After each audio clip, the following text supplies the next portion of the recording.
रजनी को बचपन से ही पेंटिंग का बहुत शौक था। वो हमेशा से ही पेंटर बनना चाहती थी, पर उसके माँ और पिताजी ने उसको कभी भी इस चीज़ के लिए सपोर्ट नहीं किया और उसकी शादी नीरव से हो गई। नीरव रजनी को बहुत प्यार करता था, पर रजनी हमेशा चुपचाप ही रहती। वो इस शादी से खुश नहीं थी। वो ये शादी नहीं करना चाहती थी। उसे तो हमेशा से पेंटर जो बनना था। अपने इस सपने को वो नहीं पूरा कर पाई, इसलिए वो हमेशा उदास रहती थी। रजनी, बहुत ही बढ़िया फिल्म लगी है, कल देखने चले? नहीं जी, कल मुझे बहुत काम है, मैं नहीं जा पाऊंगी। अच्छा तो कोई बात नहीं, संडे को चलते हैं। देखिए, मुझे फिल्म देखना पसंद नहीं है, आपको जाना है तो चले जाइए। नीरव को मना करके रजनी वहां से चली जाती है और अपने बैग को खोलकर उसमें बंद पड़े ब्रश और कलर्स को देखकर रोने लगती है। रजनी, चलो ना कहीं बाहर खाने चलते हैं, कुछ तुम्हारी पसंद का। जी मुझे नहीं जाना, मेरी तबीयत ठीक नहीं है। रजनी वहां से चली जाती है। नीरव को समझ नहीं आता कि रजनी उससे इतना दूर क्यों रहती है। वो जब भी उसके साथ वक्त बिताना चाहता है, रजनी कोई ना कोई बहाना बना देती है। एक दिन घर पर कोई नहीं था। रजनी घर का सारा काम जल्दी से खत्म कर लेती है। घर पर अकेले होने के कारण वो सोचती है कि वो आज पेंटिंग करेगी। वो अपने कमरे में जाकर पेंट ब्रशेस और कलर्स निकालकर जैसे ही कलर मिक्स कर रही होती है कि दरवाजे पर बेल बज जाती है। अब कौन आ गया इस वक्त? इतनी मुश्किल से तो मुझे पेंट करने का मौका मिला है। रजनी दरवाजा खोलती है तो उसकी सास अपनी सहेलियों के साथ खड़ी होती है और सब घर के अंदर आ जाते हैं। अरे बहू, सबको शरबत बनाकर पिला दे, बाहर तो बड़ी गर्मी है। उफ। जी। रजनी पेंट ना कर पाने से उदास हो जाती है। उसे गुस्सा भी आ रहा होता है कि उसने इस शादी के लिए हाँ क्यों कह दी। वो रसोई में जा रही होती है कि उसकी सास उसे रोकती है। बहू, सबके खाने का भी इंतजाम कर लेना, आज का लंच तो ये सब यही करेगी। हाँ। रजनी बिना कुछ कहे रसोई में चली जाती है। सबके लिए खाना बनाती है। सब खाना खाते हैं और रजनी घड़ी देखती है कि ये सब कब जाएंगे ताकि वो अपनी पेंटिंग कर सके। जब शाम होती है तब सब चले जाते हैं अपने घर। अरे बहू, सब तेरे खाने की तो बहुत तारीफ कर रहे थे, सबको बहुत अच्छा लगा खाना।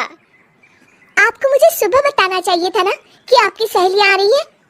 पता भी है कितना वक्त लगा सारा खाना बनाने में। अरे बहू, तू ऐसे कैसे बात कर रही है मुझसे? तो और कैसे बात करूं? मैं इस घर की कोई नौकरानी नहीं हूं कि इतना काम करूंगी। रजनी अपने कमरे में जाकर दरवाजा बंद कर लेती है। शाम को जब नीरव आता है तो उसकी माँ उसे पूरी घटना के बारे में बताती है। क्या रजनी ने आपसे इस तरह बात की माँ? हाँ, और पता नहीं उसे क्या हो गया है, शाम से बाहर भी नहीं आई है। मैंने तो कई बार आवाज दी, खाना भी नहीं खाया उसने। तू ही बात करके देख ले बेटा। नीरव अपने कमरे का दरवाजा खटखटाता है। रजनी, दरवाजा खोलो, मैं हूँ। रजनी दरवाजा खोलती है और फिर वापस जाकर अपने बिस्तर पर लेट जाती है। रजनी, माँ से बात करने का ये क्या तरीका है? मैंने कोई गलत बात नहीं की है। अरे तुम क्यों ऐसे बर्ताव कर रही हो सबके साथ? क्या तुम इस शादी से खुश नहीं हो? रजनी कुछ नहीं बोलती। अरे बताओ मुझे रजनी, क्या ये शादी तुम्हारी मर्जी के खिलाफ हुई है? हाँ, मैं ये शादी कभी नहीं करना चाहती थी। तुमसे क्या, मैं किसी से भी शादी नहीं करना चाहती थी। रजनी रोने लगती है।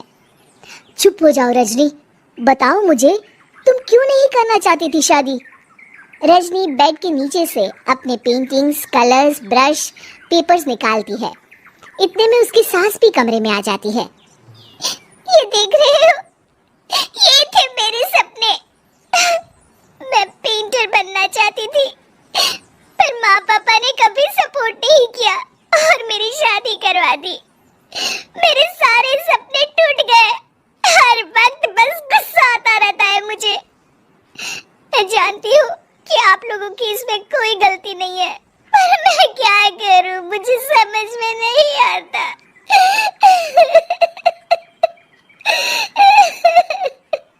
रजनी फूट फूट कर रोने लगती है। मुझे माफ कर दीजिए, आप दोनों के साथ मैं बहुत बुरा बर्ताव कर रही हूँ। अरे रजनी बेटा चुप हो जाओ तुम। नीरव पानी लेकर आता है। ये लो पानी पियो और शांत हो जाओ। रजनी पानी पीती है और उसकी सास पेंटिंग्स देख रही होती है। अरे नीरव, हमें तो पता ही नहीं था कि हमारी बहू कलाकार है। अरे कितनी अच्छी पेंटिंग्स बनाई है, देखो तो। ये वाली तो मैं अपने कमरे में ले जाऊंगी। आपको ये पेंटिंग्स अच्छी लगी? अच्छी नहीं, बहुत अच्छी लगी। और तुमने हमें बताया क्यों नहीं? तुम जब चाहे पेंटिंग कर सकती हो रजनी। हम तुम्हारे सपनों को पूरा करने में तुम्हारा पूरा साथ देंगे। हाँ बेटा, हम कला की कद्र करते हैं। हम कलाकार तो नहीं, पर मुझे गर्व है कि मेरी बहू एक कलाकार है। रजनी, नीरव और सास तीनों हंस पड़ते।